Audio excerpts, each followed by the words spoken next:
Part 2. Planning for Assessment.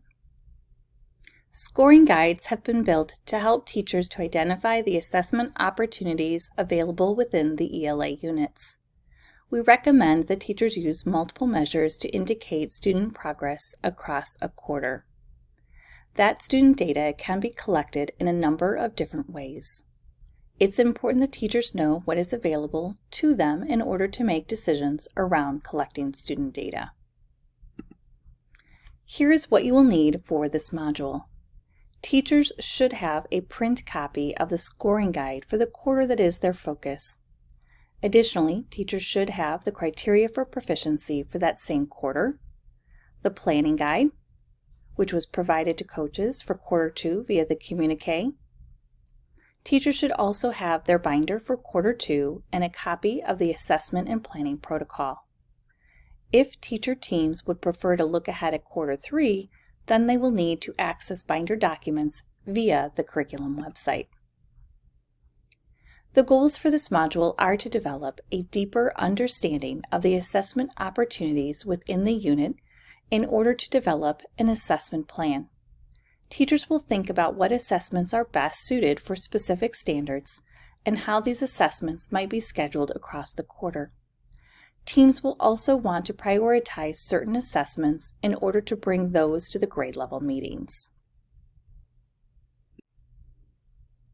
There are a number of assessment opportunities within ELA to accommodate acquiring information for monitoring student progress and being responsive when students are still learning a new skill or strategy. What you see on the screen are all possible ways to gather data. We must look beyond one single form or even one single format to gather data to ensure students are demonstrating proficiency. In addition to seeing these linked in the scoring guide, they are also embedded throughout the curriculum documents, mainly the lesson sequence. We will now briefly explore each of these. The Reading Masters were created to provide the organizers and note-takers for a unit in one location. In many cases, these reflect practice of skills relative to the standards in the unit. These masters can be given to students to work on during independent work time. They can then show the teacher how students are progressing independently. When in a research unit, the organization of the research is located in either the reading or writing masters. Therefore, these should be heavily leaned into for measuring student understanding during research units. Exit slips are attached to lessons to quickly measure the objective of the lesson. They are truly meant to be brief and are either applied to a class text or what the student is reading independently. At the end of a reading block, the students would be given the exit slips to complete. Even though the teacher may not have read the book the student read independently, he or she will be able to get a good sense by reading the exit slip of the student's understanding of the focused lesson skill. Depending on the results in the exit slip, a teacher may want to take a group of students who had difficulty the following day to reteach and provide responsive support. These slips give you a sense of progress along the way. It's important to note that sometimes the reading master and exit slip have similar tasks, so you may want to choose one or the other. Module assessments are found at the end of a module and reflect a collection of questions that represent all of the major standards taught in the module.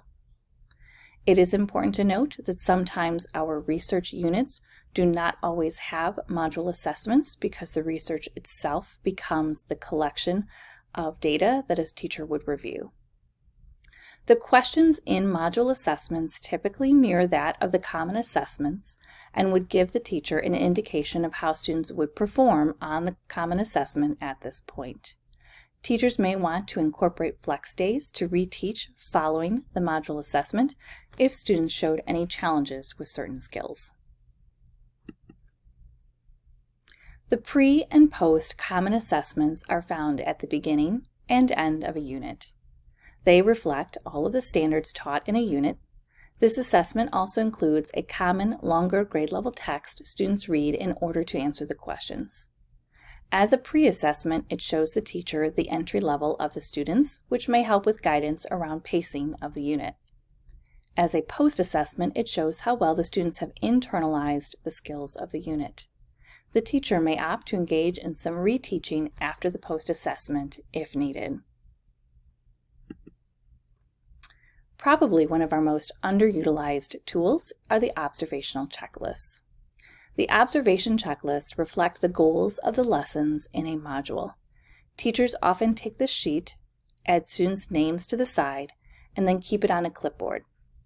The teacher can then add student names and notes to a box with a specific goal based on an observation. The observation can occur as part of the read aloud, small group, or even one-to-one conference. A teacher may even review a series of exit slips and make notes on the observational checklist on how students are doing. The checklist can then turn into a document that teachers use to create small groups to pull together to provide additional responsive support around a particular goal. Finally, there's the reader's notebook, as well as the stop-and jots. These are part of the read aloud lessons. Depending on the use of the notebook, students can demonstrate their understanding of skills and ideas from the focus lessons or the read aloud text. The stop-and jots are truly meant to be a reflection of student thinking while the teacher is reading. Moreover, they measure listening comprehension, which is the key skill in the read aloud lesson. As you will see, there are many assessment opportunities in ELA, and we do not want teachers to feel obligated to administer all of them. But teachers do need to develop a system. We feel the decisions around which assessments to use are best made by teachers and teacher teams. Because the composition of students varies from classroom to classroom, we see it as a professional responsibility of teachers to discuss and to make decisions around their assessment plans. Take a minute to read the assessment guidance located on the screen and then move forward to the next slide.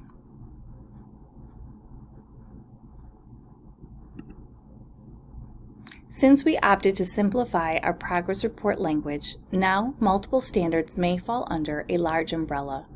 For example, Analyze Text includes standards 5 to 9. Within Comprehends Text, which references standard 1, the subskills include prediction, monitoring comprehension, finding evidence, and inference. On the scoring guide, we've tried to flesh out assessments for standards within a large umbrella, such as Analyze Text, as well as when there are multiple learning goals within a standard, such as in Standard 1. Provided is guidance on grading found in the upcoming lesson sequence for comprehension and will be added to quarters 1 and 2. Take a moment to read the guidance on grading, then have a brief discussion about how this guidance will assist you in collecting data and reporting out quarterly.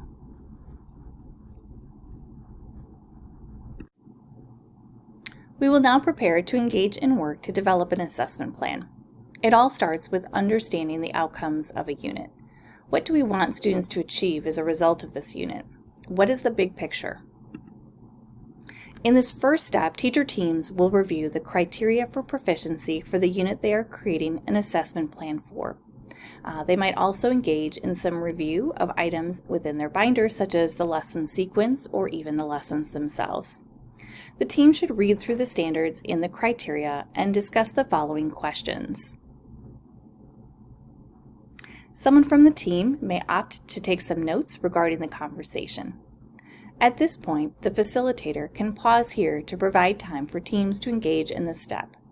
Set a timer for the desired minutes.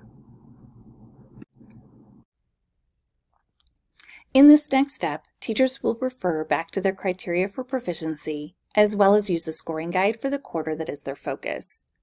Teachers will need electronic access to the scoring guide, but will also want the hard copy as well. In Part A, teachers will open up the corresponding assessments in the scoring guide for a specific standard from the criteria for proficiency in order to decide if it is an assessment they would like to use. Teams will think about how many opportunities are warranted and what is the best method for getting the information for that standard. Teams may cross out certain unused assessments on the print copy of the scoring guide. This is just one way to track your thinking. In Part B, teams are thinking about when the assessments would be utilized. The pacing calendar is one tool that can be used for this part. Teams could make a copy of the calendar and then add their assessments. This would be a working document that teams can come back to in their PLCs. When engaging in this part, there are a couple of things to consider. Here are a few things to consider when it comes to scheduling. Are there some standards that lend themselves to a particular format for assessing? For example, monitoring comprehension is sometimes difficult to measure through a paper and pencil test.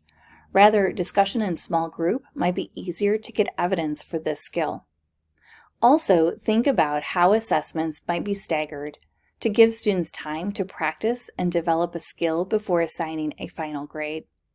Some of the scheduling will also depend on where it is taught in the unit. Finally, are there certain standards that the team has prioritized? For example, has a team identified essential skills? You may want to find and schedule assessment opportunities for those first. At this time, the facilitator can pause here to provide time for teams to engage in this step. Set the timer for the desired minutes.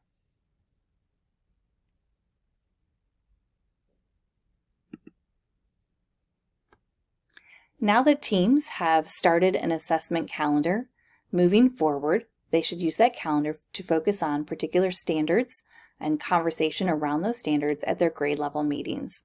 This will include reviewing student data and discussing changes that might be needed relative to instruction, and then assessment opportunities. If you have any questions on this module, please don't hesitate to call Teaching and Learning, the Office of Literacy.